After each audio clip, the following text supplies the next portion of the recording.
नमस्ते। मैं हूँ डॉक्टर निकिता बागड़ी कपूर, कपूर हॉस्पिटल आगरा से। और आज प्रेगनेंसी में होने वाली इन्वेस्टिगेशंस या जांचों के बारे में मैं आपको कुछ बताना चाहूँगी। सबसे पहले आजकल तो एक भ्रांति बन चुकी है कि डॉक्टर सिर्फ जांचें करवाना चाहते हैं और हमारे पैसे खर्च करवाना चाहते हैं।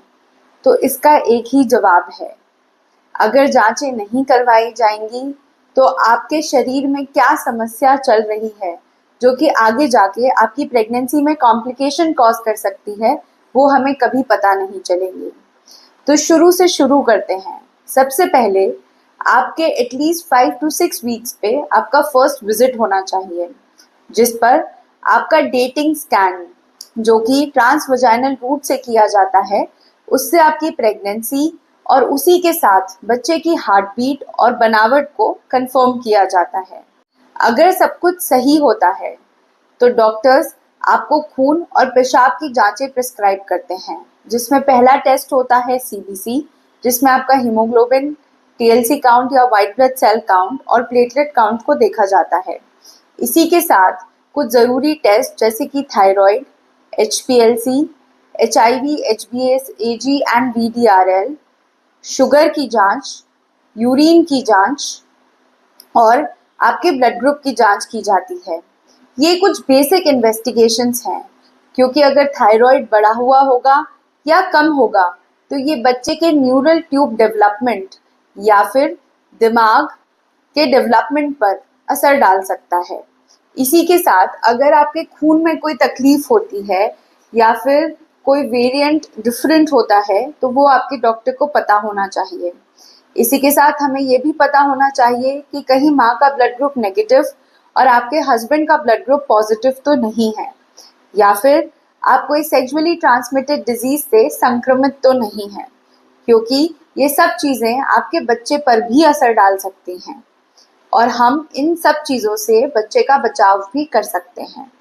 फिर आता है 10 से 12 हफ्ते का समय।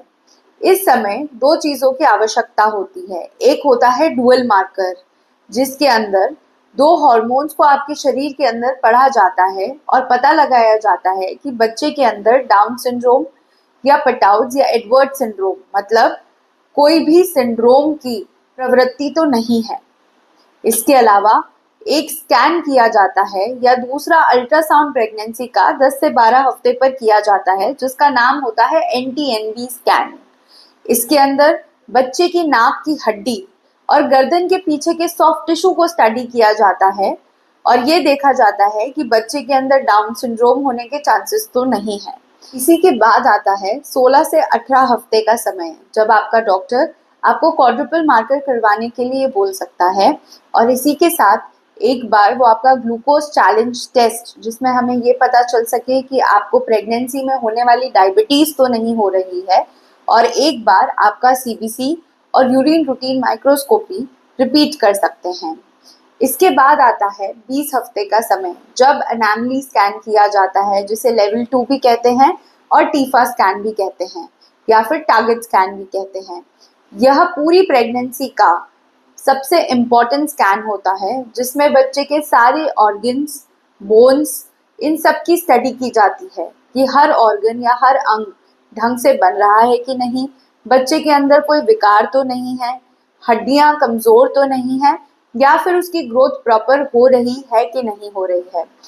कुछ रिक्वायर्ड केसेस में, जिनमें बच्चे के दिल में सुराग दिया होता है या फिर कोई और हृदय की दिक्कत होती है, उनके अंदर 22 से 24 हफ्ते में फीटल एको भी करवाया जाता है। इसके बाद 28 हफ्ते पे एक बार आपका वापस से सीबीसी रिपीट किया जाता है, शुगर रिपीट की जाती है और एक ग्रोथ स्कैन करवाया जाता है, बच्चे का वजन देखने के लिए, उसकी ग्रोथ देखने के लिए, एमनियोटिक फ्लूइड या लाइकर देखने के लिए और बच्चे की पोजीशन को देखने के लिए। इसके बाद आते हैं 34 वीक्स। 34 वीक्स पर आप चाहें तो आपका डॉक्टर आपका सीबीसी रिपीट करवा सकता है और एक आखिरी अल्ट्रासाउंड, जिसे कि हम कलर डॉपलर प्लस बच्चे का ग्रोथ स्कैन बोलते हैं, जिस पे हम मल्टीपल चीज़ें देखना पसंद करते हैं, जैसे कि बच्चे की ग्रोथ प्रॉपर है कि नहीं, बच्चे का वजन कितना है, बच्चे की फाइनल पोजीशन क्या है, वह सीधा है, उल्टा है, आड़ा है, प्लासेंटा की पोजीशन क्या है और बच्चे को सही मात्रा में खून मिल पा रहा है कि नहीं मिल पा रहा है, ये देखते हैं।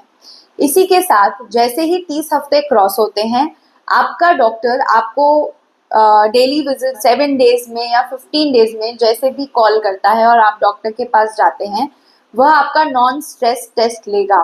बच्चे की धड़कन की जांच ली जाती है, जो आपको यह बताती है कि बच्चे को पेट के अंदर कोई दिक्कत तो नहीं हो रही है, उसे ऑक्सीजन प्रॉपर्ली मिल रहा है कि नहीं।